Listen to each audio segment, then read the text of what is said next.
kembali kepada KUHP, ya. Pembuktian itu 2 alat bukti cukup, ya. Itu dulu. Kalau sumpah pocong yang disampaikan oleh beliau ini tidak ada kaitan dan tidak ada efek hukum.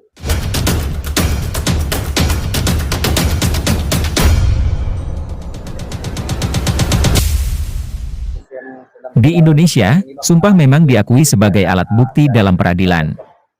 Namun, yang dimaksud sumpah dalam peradilan tersebut berbeda dengan sumpah yang sering dijumpai dalam kehidupan sehari-hari. Arti sumpah dalam konteks peradilan, yaitu di mana sebelumnya ada suatu keterangan yang diucapkan oleh salah satu pihak, dan keterangan tersebut kemudian diperkuat dengan sumpah. Sumpah ini diucapkan di depan hakim yang mengadili perkara. Tapi untuk sumpah pocong sendiri tidak dikenal dalam peradilan. Praktisi hukum Kemas Muhammad ikut menyoroti pernyataan Ibtu Rudiana yang siap untuk sumpah pocong dalam memberikan keterangan dalam mengungkap kasus pembunuhan Vina dan Eki Cirebon pada beberapa tahun yang lalu. Bicara hukum formil saja lakukan gitu loh. Proses hukum dilakukan yang baik gitu loh. Nggak usah pakai istilah sumpah pocong atau apa. Ini kan terlalu berlebihan lah kalau menurut hemat saya seperti itu. Menurut Abang harus ada sanksi berat nggak Bang untuk terkait kerugian ini Bang? Kalau menurut hemat saya mengenai statementnya beliau ini seharusnya kan institusi Polri juga bisa menegur ya, seharusnya yang pantas untuk bisa disampaikan kepada masyarakat. Karena beliau ini kan melekat juga sebagai aparat penegak hukum, ya, bukan secara personal, ya, pribadi, perorangan sebagai keluarga korban, bukan, tetapi kan dia menempel juga. Ya, melekat sebagai aparat penegak hukum. Seharusnya disampaikan ini yang kategorinya harus dengan statement yang baik, yang tepat gitu loh.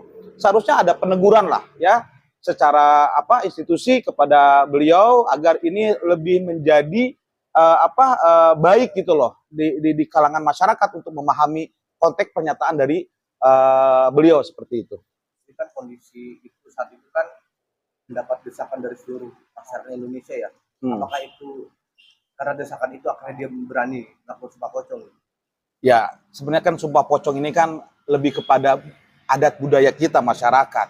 Ya, kalau dia melakukan dan dia baik-baik saja, ya tandanya apa yang disumpahkan ya itu benar. Tapi kalau sumpah yang dia ucapkan itu tidak benar, maka itu menjatuhkan kepada dirinya sendiri. Kan begitu. Jadi ini adalah cara budaya kita masyarakat memang ada. Cuma kan kita juga umat beragama nih Mas.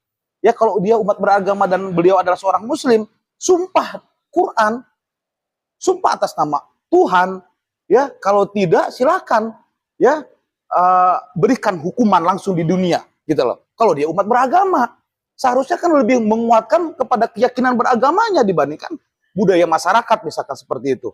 Kan ini lebih elegan, lebih tepat kalau menurut saya seperti itu gitu loh. Nanti pas penyidikan hukum itu apakah itu bisa dijadikan bukti atau dalil gitu Bang nanti Bang? Dalam proses hukum pidana ya kembali kepada KUHP ya, pembuktian itu 2 alat bukti cukup ya. Itu dulu. Kalau sumpah pocong yang disampaikan oleh beliau ini tidak ada kaitan dan tidak ada efek hukum dalam proses hukum yang sedang saat ini terjadi gitu loh.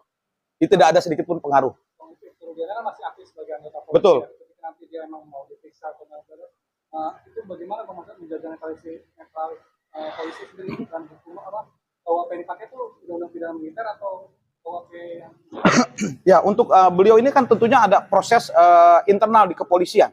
Ya, ada kode etik, ada perkap. Ya, proses ini ada 2 nantinya. Secara aparat penegak hukum sebagai Polri dan juga proses hukum sebagai warga negara dalam proses pidana yang dilewati saat ini gitu loh. Jadi memang ada 2 karena dia melekat. Satu sebagai aparat penegak hukum ya, dia harus menjalani proses hukum di institusi kepolisian ya sesuai dengan perkapnya ya. Kemudian sebagai warga negara karena ada peristiwa pidana yang terjadi dengan beliau, maka sebagai warga negara itu berbeda lagi. Seperti kita masyarakat umum ya, dia harus mempertanggungjawabkan apa yang memang proses pidana ini terjadi yang lalu sampai saat ini ke depan. Oke Bang, sebagai praktisi hukum apa yang mau disampaikan ke Ibtu Rudiana dari pihak kepolisian? Masukan. Oke, masukan dari hemat kami ya. Pertama, kami berharap Polri ya betul-betul menjunjung tinggi transparansi. ya, menjunjung tinggi profesional, presisi apa yang disampaikan oleh Bapak Kapolri, ya, bahwasannya siapapun warga negara, ya, kendati pun dia adalah seorang aparat penegak hukum Polri, dia harus betul-betul mengikuti proses hukum yang berlaku, ya. Tidak ada lagi presiden buruk, ya. Misalkan ada oknum, ya, aparat penegak hukum yang melakukan tindakan yang tidak tepat, ya. Saya berharap, ya, proses hukum yang dilakukan yang dilalui oleh beliau itu, ya, betul-betul Polri melakukan dengan transparan, akuntabilitas sesuai dengan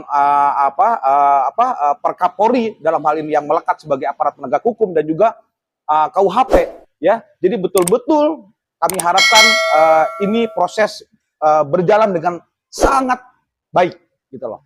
Itu harapan kami.